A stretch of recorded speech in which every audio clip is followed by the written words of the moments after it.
In the name of the Father, the Son, the Holy Spirit. We will never hunger and we will never thirst. Alam niyo po yung tawag sa lamesa natin pag tayo kumakain, ang tawag ng mga ibang bansa, family style. Maybe hindi nyo man napapansin ito.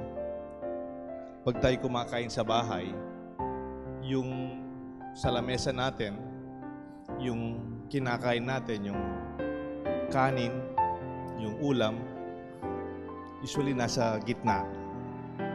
And from there, we share. Pati yung mga desserts, we just get from what is offered before us. Hindi naman buffet na big time, pero ano lang, yung parang wala, yung kasing kaibahan naman sa Western, no, American, European style, yung parang sa mga regular restaurants, yung plated. Halimbawa, umorder ka ng pasta, sa'yo lang. Umorder ka ng fish, sa'yo lang. They have their plate as theirs. Pero sa atin, mga Pilipino, mga sa Asian style, we have what they call family style. Usually this kind of sharing our meals is an expression of an act of sharing and serving. Also, every meal is an experience that involves being attentive to the needs of the rest of the family, being sensitive. And the meal is a sacrifice by the more mature members of the family. What do I mean? Tignan natin yung una po. Sa pagkain nating mga Pilipino, every meal is an experience of genuine sharing. Sanay tayo sa pakikibahagi. Hindi kanya-kanyang plato. Hindi kanya-kanyang pagkain. Yung serving plates and food are placed at the center of the table and everyone helps themselves. Whether a kind of fish or maybe pork or chicken, parating nasa gitna. Lilitaw dyan kung you are kind or if you are selfish.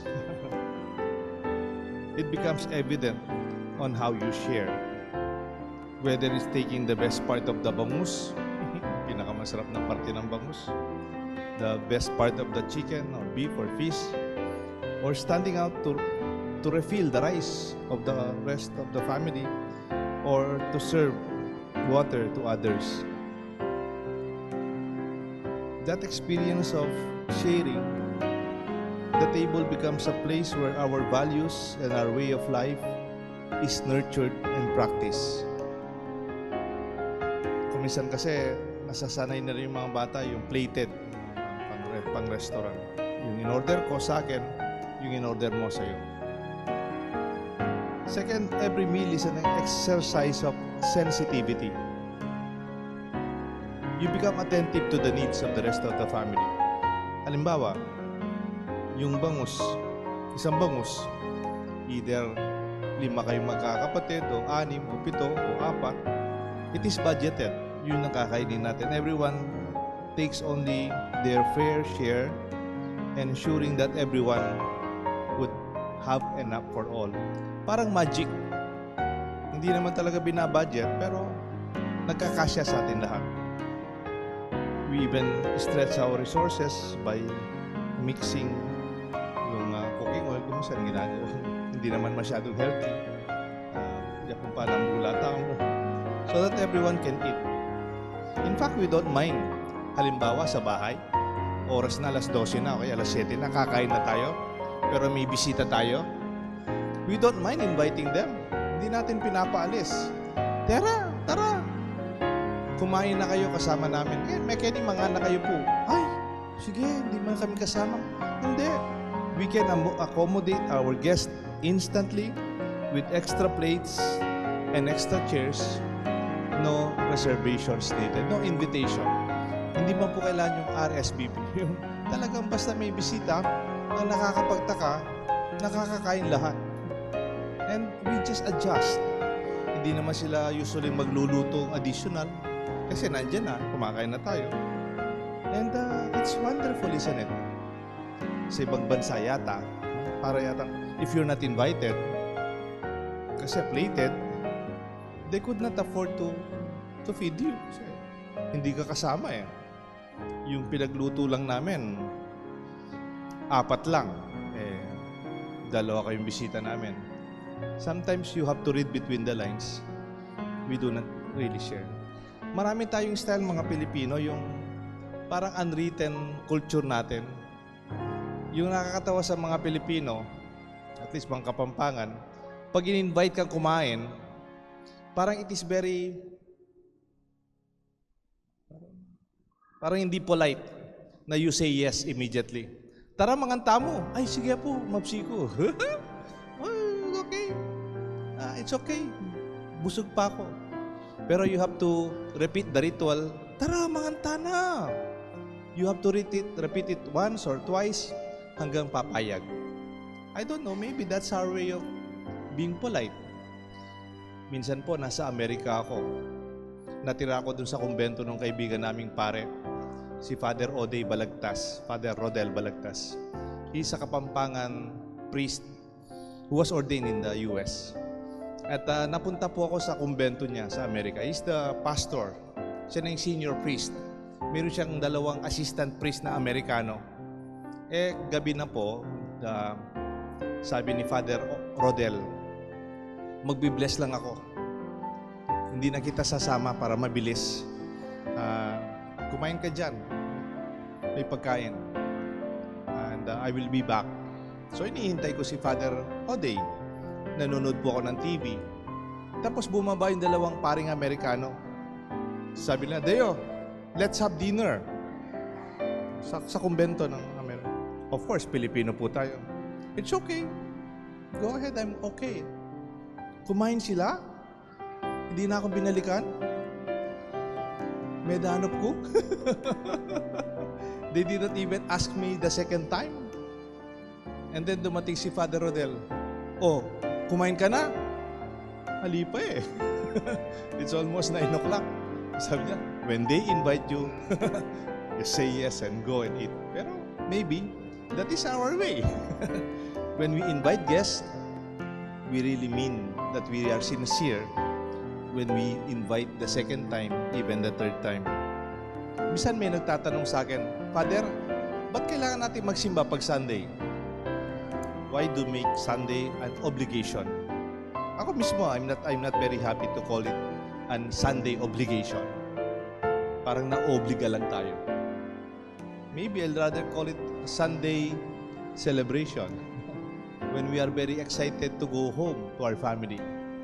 Di ba yung mga anak po ninyo umuwi pag weekend to join you for your family day, for your family meal? Di ba po umuwi tayo sa matandang bahay, our ancestral homes, para we can share meal with lolo, lola, tatang, inang. And I believe we share meals whenever we go to Mass. Alam niyo po bakit?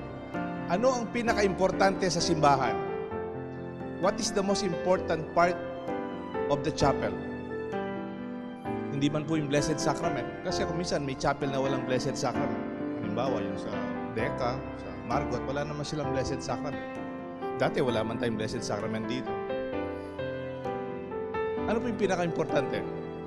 Yung lighting, yung pintura, yung design. Ang pinaka-importante sa simbahan, itong lamesa. The center of every chapel is the table. Without the table, we cannot celebrate Mass. Kahit walang sound system, pwede ako, lakasan ko na lang boses ko. Kahit walang Blessed Sacrament, usually, yung ibang chapel, wala naman. Unless it's a chapel, major chapel like ours, or parish chapel. Pero pag walang lamesa, hindi pwedeng maging simbahan. Parang yung bahay ninyo, siguro yung bahay niyo pwedeng walang TV. O walang internet, baka magalit yung mga bata. Pero yung walang lamesa, I don't think there will be family without that table. We go home as much as possible. Alam ko, busy-busy na po tayo ngayon. We don't share meals regularly, as regular as we had before. I realize dining is more than just eating.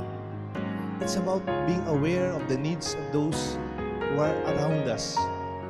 Pag napapansin mong wala ng tubig ang kapatid mo, tatayo ka, lagyan mo ng tubig.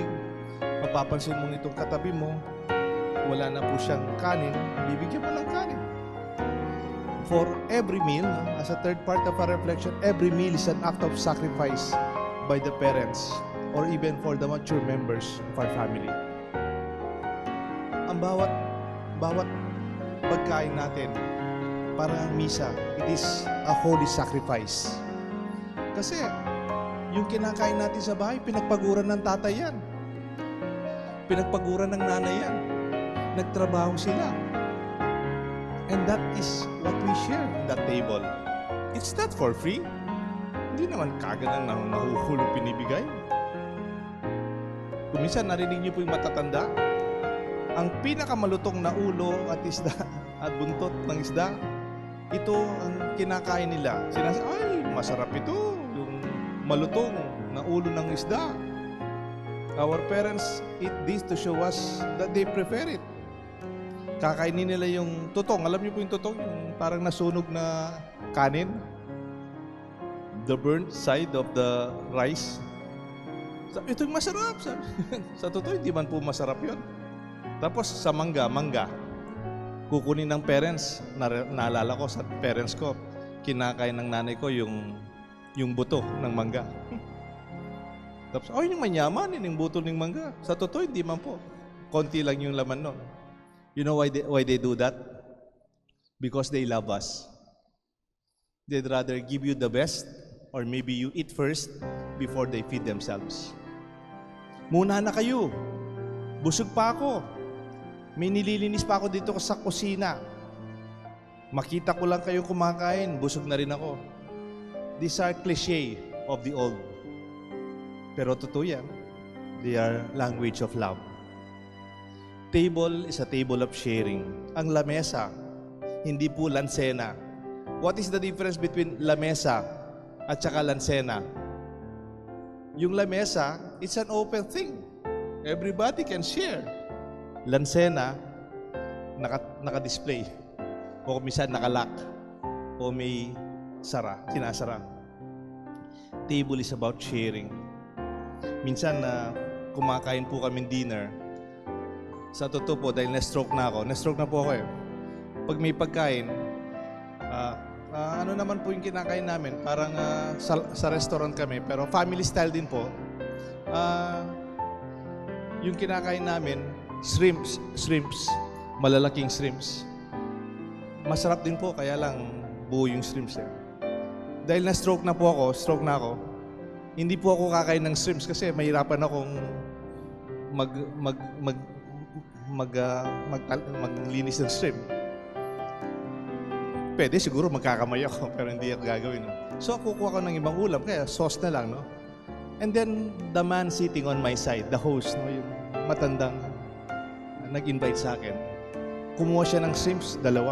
Sarap. And then suddenly, while I was eating, I realized, after cleaning the shrimps, yung mga shrimps, dinagay niya sa plate ko. And I could see the person in him. No? Parang kahit kumakain siya, he was not there to satisfy himself or to get the best in the table. Pero yung mata niya, nasa mga kasama namin kumakain. Sa lamesa lang, makikita mo yung ugali ng tao. Di ba? And that man, that old man, I'd see like a father in him. And I think we can do that. That is how we grew up. That is how we were trained.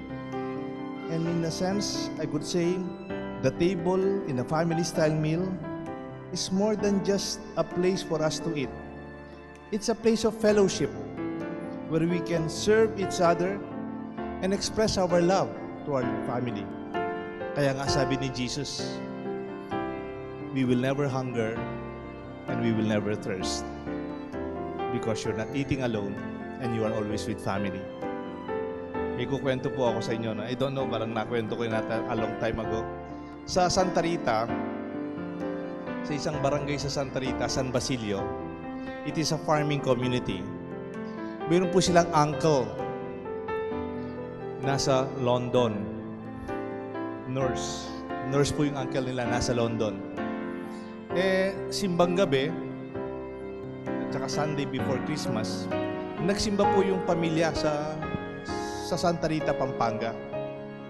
Bago-bago pa yung cellphone noon Habang kumakain po sila, nandito si Lolo, si Lola, si Tatang, si Nang, si Tito, si Tita, mga pinsan, kakasama, kumakain. Nagbe-breakfast after nung simbang madaling araw. Yung Filipino style, family style. Sabi na, tawagin mo si Uncle para makasama natin habang kumakain tayo. Sunday, wala na rin siyang trabaho niyan. At saka yung malapit na yung Pasko, baka yung regalo, baka kalimutan. So tumawag yung isang pamangkin nila na marunong gumamit ng cellphone noon. Tapos, Uncle, kumusta na ka?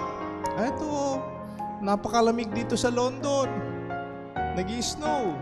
Winter. Kayo, kumusta na? Ay ni, mag-breakfast kami, mag-almusal kami. Ay, map ko po. Abe-abe kayo. Sinong nandyan? Nandito si Lolo, nandito si Lola, nandito si Uncle, nandito si Tita, nandito si Napinsan. Ay, karakalyo. Ako lang mag-isa dito. Anong kinakain ninyo? Ay, ni, piritong tuyo, kamatis, ati kami piritong ebon, gatas damulag, ang pondita ka tinapa. Ay, kanyaman. Watin panggay, atin paksing bangus. Ay, kining ka na akong makanan, mga microwave mo, papali-pali ko. Akong dili. Map ko pa, Ken. Mabuti pa kayo dyan. You are together. Here, I am alone. And then, alam niyo po, umiyak yung uncle nila na homesick. Binatukan po yung pamangkin nila. Yan, sa kakakwento mo, umiyak siya. Hindi na magpapadala yan. I'm just saying, we may not have the best food that we may have. But it's nice to also to have your table around your family and you're not eating alone. We celebrate this. With this, truly, we will never hunger and we will never thirst. May God bless us all. The Father, the Son, and the Holy Spirit.